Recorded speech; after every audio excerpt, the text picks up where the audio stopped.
asalaamaaleykum di nuyu assistance bi yëpp di nuyu également suñu mbokku taskatu xibaar yi di wax ni tey li ñu fi nekk day concerné lancement officiel livre bi wax ci téeméer ak juróom-ñeent fukk tur yàlla yi muy les 99 noms d'Allah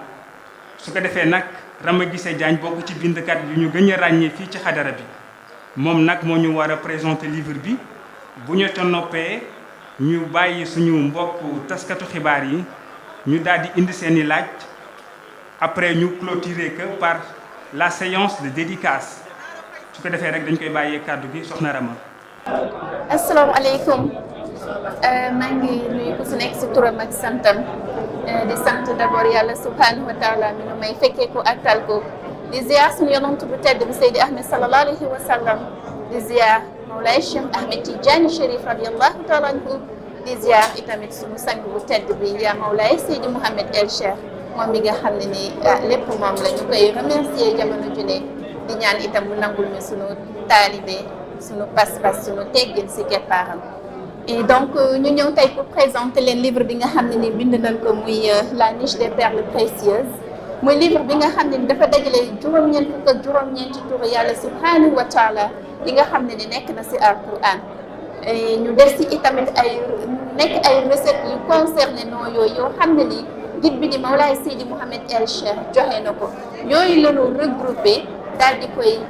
def si livre bi mu nekk vraiment un trésor pour tout musulman et ndaxte pour yàlla yi bu si nekk rek ak ngëneel bi nga xam ne nii renfermé na ko te lépp rek li nga xam ne nii dafay defar dafay baaxal et dafay itamit dimbale jullit bi yooyu la ñu daal di dajale yi nga xam ne ni Seydi Mouhamed El Cheikh jàngale na ko daal di tënk lépp si livre bi les 99 noms avec les recettes concernant chaque nom moom la ñu tënk si livre bi def si bu nekk ak li nga xam ne ni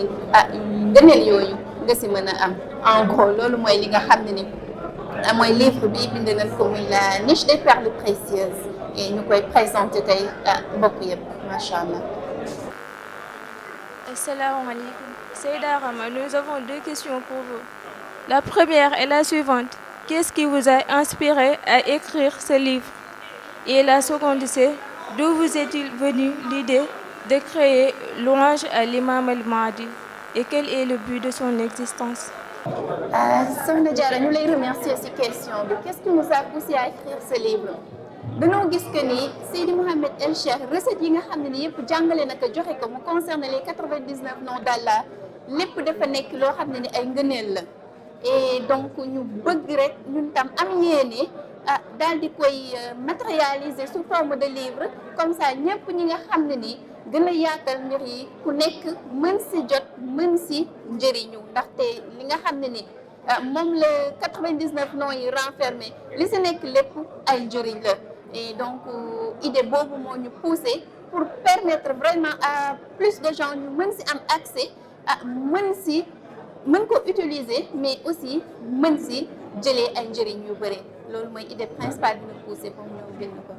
di leen remercier. Seyda Rama ñu ngi lay nuyu di la ziar di remercier aussi si occasion bi ngeen ñu may ñun de lu ñuy mbëkk am rek mooy avant ñuy poser suñu question mooy suñu impression vraiment ci livre bi waaw vraiment di ko rafetlu ak ni ngeen ko présenté aussi muy loo xamante ni mën nga ni ngëneel la pour mbokk yëpp ak ni ko sa mbokk mi sunu mbokk alxalifa Umaru waxee ci préface bi aussi defe naa lim introduire livre bi ni livre bi daal képp ku ko yor rek di nga ci jariñu wala képp ko yor faaw nga jariñu ci waaw loolu daal lañ gëm ni defe naa ni loolu mooy lu wóor ndax livre bi liñ ci tënk ci jàngari sang bi vraiment lu intéressant la te ñu koy rafetlu vraiment ak présentation bi yëpp macha allah bu ñëwee si suñu question mooy li nga ci indi ci ay secret mën nga ni bëri na tur yàlla bu nekk rek mën nga ni am na benn secret boo ci indi ku soxla dara bëgg liggéey ku bëgg am wàllu wér ku bëgg am wàllu nangam waaye est-ce que am nga tur boo xamante ni man boo ma doon digal di nga ma tur bi di nga ma ko digal te tur boobu bu ma ko zikree daal sama soxla yëpp daal di faju waaw loolu daal laa doon laaj waaw. macha allah ñu lay remercier bu baax monsieur Sembène booy gis li nga xam ne ni mooy les noms d'Allah les 99 noms yi lépp ay trésor la ndaxte bu si nekk rek déjà du benn ngëneel nga si mën a jëlee mais benn tur yàlla rek boo jël mën nga si génnee minimum 5 par exemple je donne juste un exemple mën nga si génnee 5 types yi nga xam ne ni mën na ko njëriñ nit yi ay zikr yu bokkul yoo xam ne ni boo ko defee par rapport à ce nom nga mën si génnee njëriñ yooyu par exemple léegi benn suñu ñëwee si yaa latif par exemple pour mën a am xaalis bu bëri xam naa ne loolu moom soxal na ñu bëri pour aussi mën a am wérgu yaram ak aussi yàlla wan la secret yu bëri boo defee par exemple fatiha salaatul fatiha 3 fois nga def 10 000 yaa latifu nga tëjee ko après par ñetti peru salaatul fatiha saxoo ko def pendant 41 jours incha allah mën nga si am loolu et di koy def soit suba si wala nga def ko ngoon gi te juste ça c'est juste un exemple mais yaa latif rek boo ko jëlee mën nga si génnee un bienfait si tur bi nga xam ne la yaa latif la donc ñun livre bi on peut dire que ni juste benn partie la parce que boo gisee noonu yi nga xam ne ni def nañ ko si y a d'autres bienfaits qui restent donc benn noonu boo jëlee li nga si mën a génnee si bienfait du jeex te loolu yëpp itam ñuy sant toujours guide bi di Mawlaay Seydi Mouhamed El Cheikh mi nga xam ne ni permettre nañu quand même ñu mën a accéder vraiment si bienfait yooyu noonu yëpp mën si njëriñu ndaxte suñu xoolee léegi jamono ji dafa jaxasoo tellement ñu bëri ils font recours dañuy recourir si li nga xam ne ni mooy ay xërëm wala yeneen te loolu dafa nekk lu yàlla si donc li nga xam ne ni boo koy def doo jege ngërëmal yàlla alors que yi nga xam ne ni nag am nga ko mu nekk si sa loxo nga mën ko utiliser nga xam ne ni lépp si alquran la lépp si turu yàlla yi la loolu mën nga ko utiliser am si njëriñ yu dul jeex am si ngëneel yu dul jeex te fekk yow tooñoo si sa borom defoo si lu dul noonu te lépp rek si li yàlla santaane lay dellu macha allah.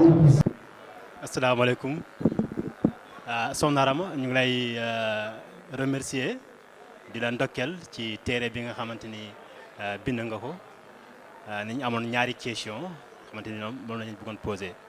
première question bi mooy turu yàlla yi day faral di laajte ay ndigal maanaam autorisation ñu bëggoon xam ndax turu yàlla yi nga xamante ni yaa ngi koy joxe ci téere bi moom ñoom dañuy laaj ay autorisation beneen question bi mooy téere bi yaa ngi koy bind selon enseignement Cheikh Seydi Mouhamed El Cheikh léegi ñu bëggoon xam ndax téere bi ñi bokk ci xadara Seydi Mouhamed El Cheikh ñoo ko moom wala téere bi dafa nekk téere bi nga xamante ni umma bi yëpp ñoo ko moom ak ban melokaan la nit ki war a am pour mun a bénéficier wu pleinement ci secret yi ak enseignement yi xamante ni moo nekk ci téere yi merci beaucoup. Monsieur Sile ñu ngi lay remercier bu baax ci sa question yi d'abord pour commencer ci première question bi téere bi Seydi Mouhamed El Cheikh recette yi nga xam ne ni nekk na ci livre bi yëpp ci ay jàngaleem lañ ko jëlee transcrit ko te dafa nekk ay recettes yoo xam ne ni daf ci jox ndigal ñëpp maanaam n'importe quelle personne peut prendre ce livre choisir une recette et faire la recette sans problème parce que da see jox ndigal ñëpp déjà donc loolu première chose bi ñuy préciser la.